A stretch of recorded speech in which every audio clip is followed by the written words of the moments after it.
With less than a week left in Trump's disastrous presidency, US Secretary of State Mike Pompeo, who still exists, is relentlessly trying to destroy any relationship, any diplomacy that the United States might have in the future with Iran. In fact, the latest lie that he told during his speech had to do with Iran's alleged friendly ties with Al-Qaeda. Let's keep in mind that they've been longtime foes. More details on that later. But first, here are Mike Pompeo's lies. Al-Qaeda has a new home base. It is the Islamic Republic of Iran. As a result, bin Laden's wicked creation is poised to gain strength and capabilities. We ignore this Iran-Al-Qaeda nexus at our own peril. We need to acknowledge it, we must confront it, indeed we must defeat it. Iran decided to allow Al-Qaeda to establish a new operational headquarters on the condition that Al-Qaeda operatives abide by the regime rules governing Al-Qaeda's stay inside of the country, agency, and control. Since 2015, Iran has also given Al-Qaeda leaders greater freedom of movement inside of Iran under their supervision. The Iranian Ministry of Intelligence and Security and the IRGC have provided safe havens and logistical support, things like travel documents, ID cards, passports, that enable Al-Qaeda activity. As a result of this assistance, Al-Qaeda has centralized its leadership inside of Tehran. Ayman al-Zawahiri's deputies are there today. And frankly, they're living a normal Al-Qaeda life. Now, I want to remind you all that under the Obama administration, there was a nuclear deal with Iran called the Iran nuclear deal. It actually has a much longer name, but it's commonly referred to as the Iran nuclear deal.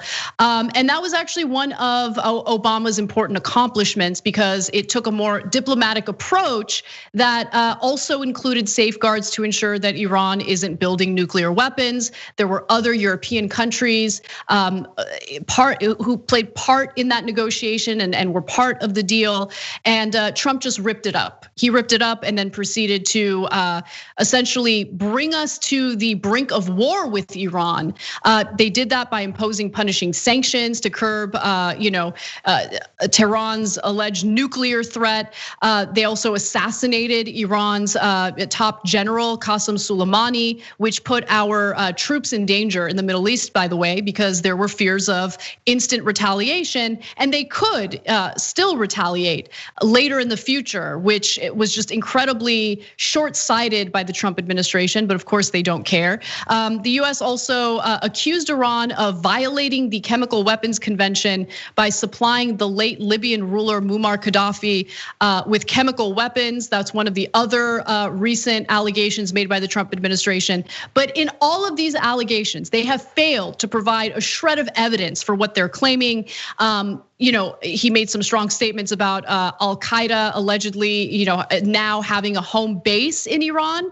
Why is this coming up now if there's evidence of it? Where is the evidence? We haven't seen it. And also Saudi Arabia has much closer ties to Al-Qaeda than Iran does. Iran has historically seen Al-Qaeda as an enemy, and I'll get to details on that in just a second. But why is it okay for Saudi Arabia to have cozy ties with Al-Qaeda and we do business with them all the time? We sell them billions of dollars worth of weaponry.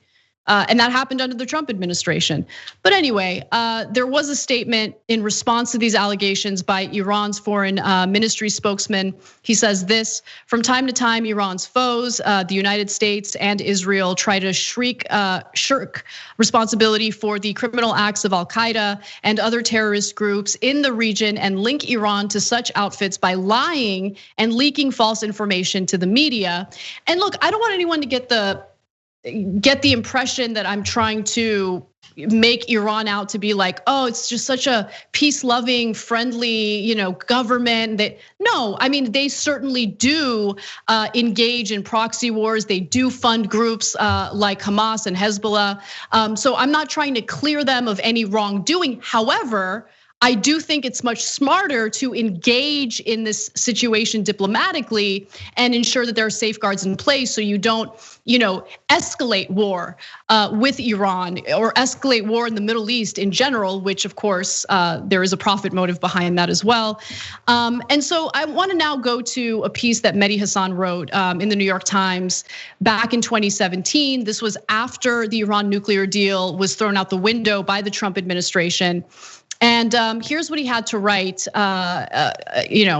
Here's what he had to say. The relationship between the Salafi Sunnis of Al-Qaeda and the Shiite clerics of Iran is not one of alliance, but highly antagonistic and largely based on indirect and unpleasant negotiations over the release of detained jihadis and their families. The report said that Iran held onto senior Al-Qaeda figures not to protect or assist them, but to use them as bargaining chips with the United States and also as a deterrent against Al-Qaeda attacks. And so whenever a deal is made by Iran and Al-Qaeda, it's never made in this like friendly, like, oh, we're homies, so we have friendly relationships. No, they engage in these types of negotiations, favor for a favor, but we hate each other. And like, anyway, I have more, but I've gone on too long. John, thoughts?